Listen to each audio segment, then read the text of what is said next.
Et j'ai la chance de travailler en Suisse également. Ah, La chance Ouais, de travailler en Suisse. ouais, Pourquoi? la Pourquoi la chance, chance? parce que depuis que j'y suis, justement, la manière aussi de gérer l'argent qu'on peut avoir et qu'on Ouais. n'a pas besoin fait qu'il y a eu un déclic. Et c'est pour ça que je suis amené à faire maintenant de l'immobilier, de la bourse, de la crypto et, et même un projet de création d'entreprise. Voilà. Donc, il y a pas ah mal ouais. de nouveaux projets depuis 4 ans qui font que ça a été un gros tremplin pour moi de venir ici. Ok. Et Amérique, du coup, bah, tu fais quoi Bah, en fait? Tu t'es salarié, tu es entrepreneur? Parce que tu parles de création de projet d'entreprise. Qu'est-ce que tu fais dans la exactement. vie? Alors moi aujourd'hui, je suis toujours salarié. Je suis chef Ok. de projet dans le bâtiment Ok. sur Genève. Aujourd'hui, donc j'ai le statut de salarié. J'ai des projets justement pour la création en parallèle d'une entreprise qui permettra justement aux investisseurs de pouvoir suivre à distance aussi leurs travaux tout en étant à l'autre bout du monde également, mais d'avoir une certaine sécurité parce qu'aujourd'hui, il y a un manque de suivi et un manque de confiance sur le bâtiment pour beaucoup. Et c'est la peur de beaucoup d'investisseurs. Et donc ça, c'est en cours également. Et puis après, voilà, moi, de mon côté, par contre, de manière personnelle, je te suis énormément, Sébastien. Donc la question, il n'y a même pas à poser qui je suis. Sébastien, ça fait depuis le mois de janvier que je te suis. Mhm. Clairement, sur les actions à dividendes, tu as Ouais. su mettre une stratégie et les choses claires aussi dans la tête de beaucoup pour Ouais. savoir comment investir et garder une ligne de conduite sur l'ensemble de notre stratégie pour chacun. Voilà. Merci Et Amérique. Merci beaucoup. Ça de me fait rien. plaisir. Et puis après, mais par contre, j'ai commencé par l'immobilier, tout comme Valérie. Mhm. On s'est retrouvé d'ailleurs avec Christopher Wangen. Je ne sais pas si je peux dire le mot là, mais qui nous a permis d'avoir ce déclic dans l'immobilier. Et aujourd'hui, je suis également propriétaire d'un immeuble de rapport dans le Nord-Pas-de-Calais. Ok. Et j'ai aussi acheté également ma résidence principale la même année, donc pendant le Covid, au moment où justement c'est plus compliqué pour aller chercher les financements. Parce que c'est pas parce que vous habitez en Suisse que les banques vous ouvrent toutes les portes. Loin de ça, au contraire. Ok. On a des conditions ici qui sont complètement plus compliquées qu'ailleurs. Voilà. Parle-nous de cet immeuble de rapport que tu as acheté. C'est combien d'appart? Alors, j'ai acheté Combien ça t'a coûté? Est-ce que c'est loué? Est-ce que c'est en cours de rénovation? Alors, Comment ça se passe? j'ai acheté pour le premier bien, j'ai voulu partir sur quelque chose qui était pas très compliqué, c'est-à-dire pas de travaux ou voire très peu, et Hmm. déjà occupé dans l'état. La force de cet immeuble, c'est qu'il se situe dans un endroit assez stratégique pour les Parisiens qui vont à côté du Touquet en vacances. Donc ça peut être Ouais. Ok. aussi un tremplin pour la suite, pour réorienter la destination des futurs locataires. Et cet immeuble-là, il est un peu différent que beaucoup peuvent avoir. Donc, c'est qu'il y a un local commercial au rez-de-chaussée. Et moi, j'ai été confronté justement à cette crainte de la part du Covid pour savoir si j'allais réussir à retrouver un commerçant dans la Ah, situation d'aujourd'hui. Et j'ai eu pas mal de complications, mais qui font que, voilà, je pense que tous qui suivent cette chaîne-là aussi, on commence aussi à avoir un mental qui fait qu'on est déterminé et qu'on essaye d'être sur la bonne longueur d'onde et puis c'est d'être dans le positif pour pouvoir retrouver et rebondir lorsqu'il y a des imprévus. Voilà. Yes, Donc c'est le bon aujourd'hui, mindset à avoir. Ouais. voilà. Et donc aujourd'hui, bah, le 1er juin, j'ai ma future commerçante qui prend possession des lieux. Voilà, Ah. officiellement. Et, ah, ça euh, c'est et cool. donc ça repart, ouais, ça repart complètement et voilà. En Donc termes, deux appartements LMNP. Pardon, je suis en LMNP, en meublé non professionnel pour ceux qui ne connaissent pas, et un local commercial qui est du coup sur du foncier. Et ouais, ouais. Ok. ok. Et En tu termes de investis à. rendement, pardon. Vas-y. En termes de rendement, je suis à peu près à, si je vous dis, entre 7 et 8%. Alors, bon, après, le cash flow, il est à peu près à 700 euros par mois. 700 euros par mois de cash flow net.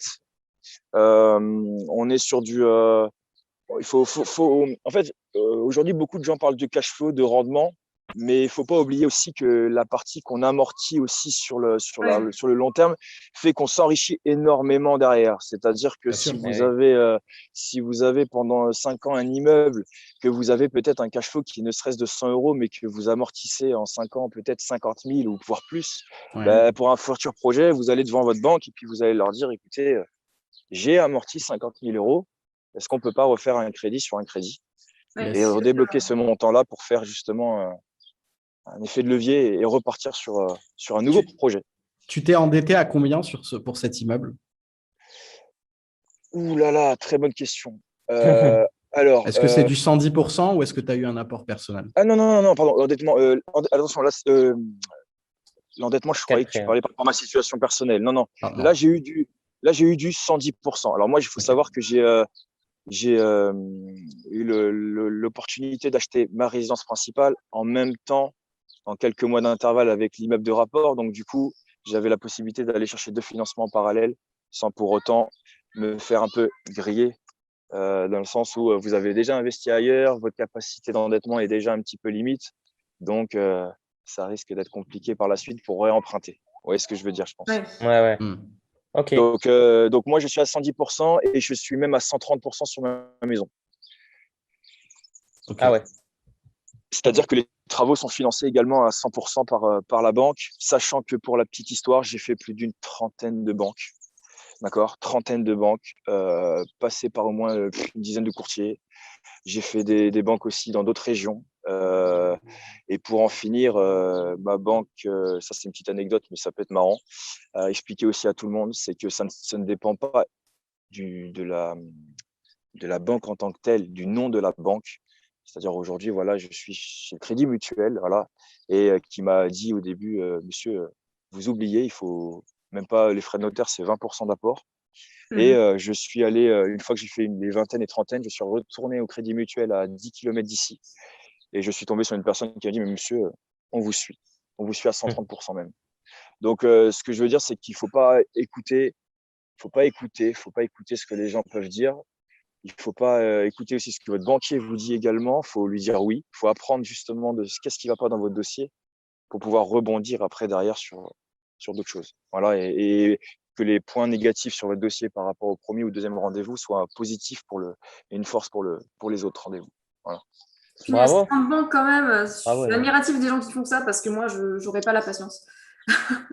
Pour les premiers, je t'avouerais que le moral est compliqué, surtout quand en plus on pourra en parler, ça c'est un autre sujet, mais quand sa copine n'est pas forcément aussi dans le move Ouais. de ça, de lutter, de se dire mais t'es sûr que c'est la bonne solution, et puis de déterminer quand même, voilà. Et voilà, et je pense que même avec la durée, enfin même il faut apprendre le temps, il faut apprendre à patienter, je pense à un moment donné, et apprendre aussi à toucher un peu le fond pour après remonter la pente. Voilà, je pense que il y a personne qui claque des doigts et qui gagne de l'argent comme ça sans avoir eu des problèmes. Nous-mêmes en tant que salariés ou même dans la vie de tous les jours, notre vie, elle est rythmée par gérer des sujets, gérer des problèmes. Sinon, on ne sert à rien. Et même Sébastien qui est à Dubaï, et c'est pas parce qu'il est à Dubaï qu'il n'a pas de sujet à gérer à distance. Bien sûr. Bien sûr. Voilà, donc il faut faire attention à ce qu'on peut refléter aussi sur les réseaux, mais après, c'est chacun doit avoir le mindset aussi. Écoute, Amérique, bravo pour cette histoire d'immobilier, c'est génial. Tu as une ambition, est-ce que, au-delà de cet immeuble, est-ce que tu as une certaine ambition de petit à petit cumuler et avoir une sorte de petit empire, ou c'est juste, voilà, ça me met bien? Est-ce qu'il y a des objectifs derrière? Est-ce que c'est devenir rentier immobilier? Est-ce qu'il y a, au-delà de cet immeuble, qu'est-ce qui vient après? Ce qui vient après, c'est que j'ai déjà fait une offre pour une autre maison avec 9 chambres, par exemple, pour vous dire un peu l'état d'esprit où je suis. Ouais. L'idée, c'est de pouvoir, dans mes investissements immobiliers, déjà garantir le paiement de mes charges fixes. Ok, donc C'est-à-dire payer ton train de vie actuel. C'est-à-dire payer, au-delà de mon train de vie, oui, effectivement, c'est le crédit de la maison, ce sont les courses, Factures, les choses de la etc. vie Ouais. courante, exactement.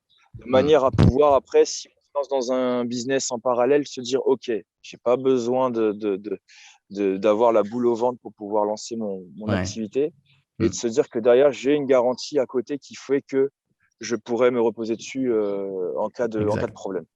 Voilà. Exact. Et j'ai une petite anecdote aussi parce que j'ai c'est pas parce que voilà, dans l'immobilier, moi aussi j'ai des crédits voiture, crédits moto. Et moi, par contre, moi ça c'est un petit jeu, mais je le conseille à personne. Hein, c'est juste que j'explique un peu ce que je fais. C'est que moi en fait, je fais des paris en ligne. Du coup, mensuellement, c'est ce que je gagne en pari qui me paye les crédits de la voiture et de la moto, tout simplement. Ça te Ça me permet réussit donc jusqu'à maintenant les paris? Les paris, en fait, tout simplement, c'est juste se donner un code. C'est-à-dire, voilà, si la personne veut mettre 50 par mois, elle met 50. Si elle perd, elle arrête. Tant pis. Elle ne Ouais. met pas plus. Mais si elle gagne, ben justement, ce gain et le pari que tu vas mettre va te permettre, tu as une chance sur deux, entre guillemets, de te dire, bon, ben, si je gagne, je sais que cet argent-là, je vais le retirer, ça va me payer mon crédit pour le mois. Du coup, ça m'amortit sur une mensualité la charge que tu as sur ce type d'achat, Mais, quoi. mais Ok. enfin, tu fais un pari du coup tous les mois, c'est ça? C'est ça. Bah, je mets pas, Et- je mets des sommes. Au début, c'était des petites. Après, je commençais à mettre un peu du 200, du 300 euros parce que après les cotes, bah, quand vous avez une cote à 2, bah, ça vous fait déjà 600. Bah, 600, ça paye déjà Ouais. le Et du crédit. coup, Voilà. au global, les paris, ça t'a réussi, ouais?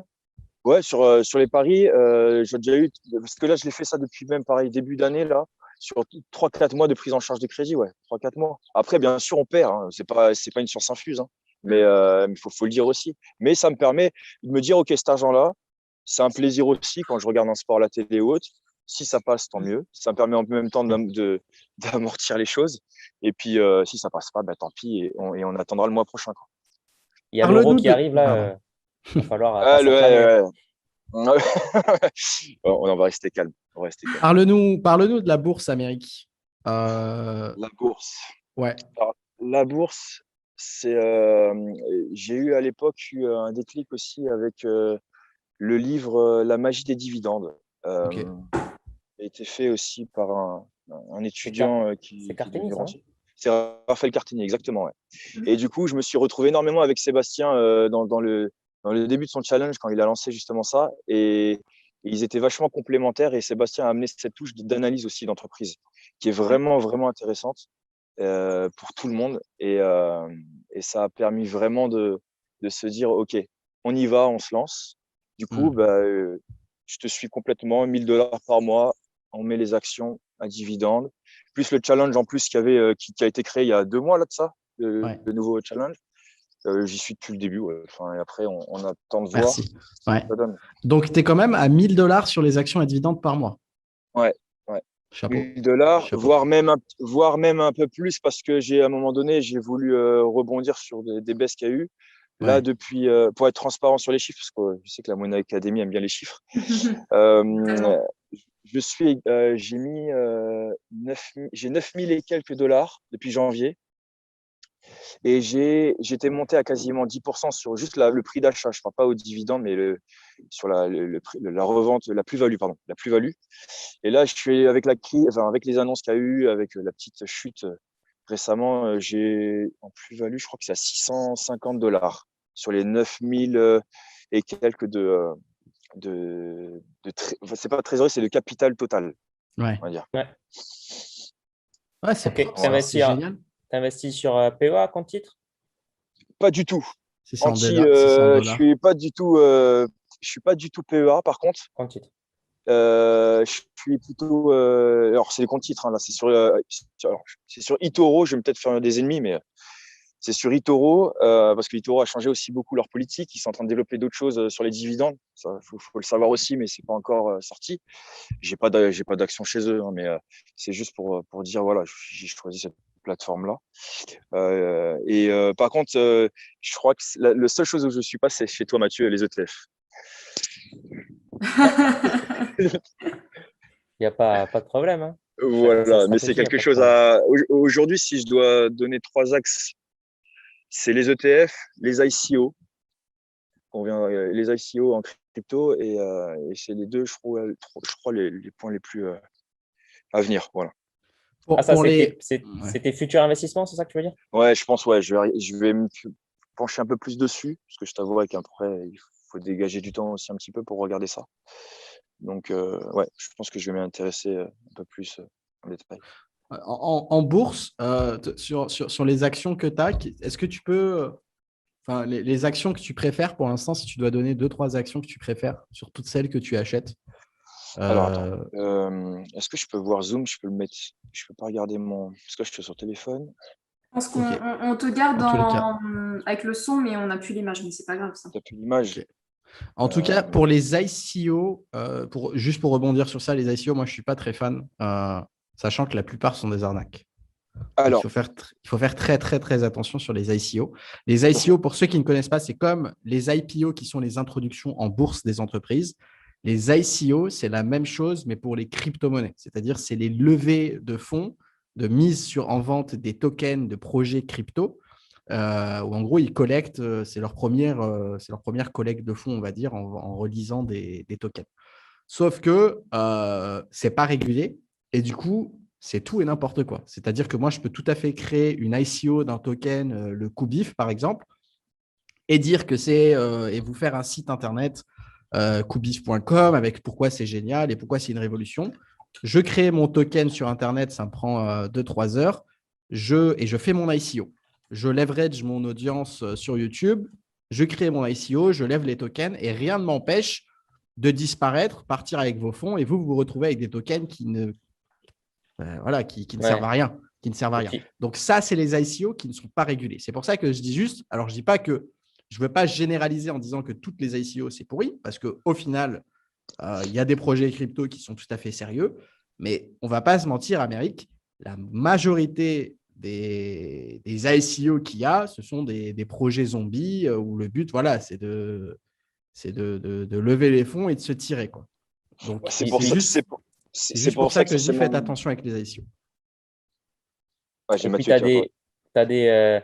as des grosses offres de bienvenue qui rendent le truc hyper attractif, mais peut-être fictivement hyper attractif. Ouais. C'est pour ça que sur ce genre de choses, par contre, il faut absolument pas aller jusqu'à. Enfin, après, c'est chacun, mais 20-25 $, des choses comme des tout petits montants, de se dire voilà, si ça décolle, tant mieux. Si ça décolle pas, tant pis.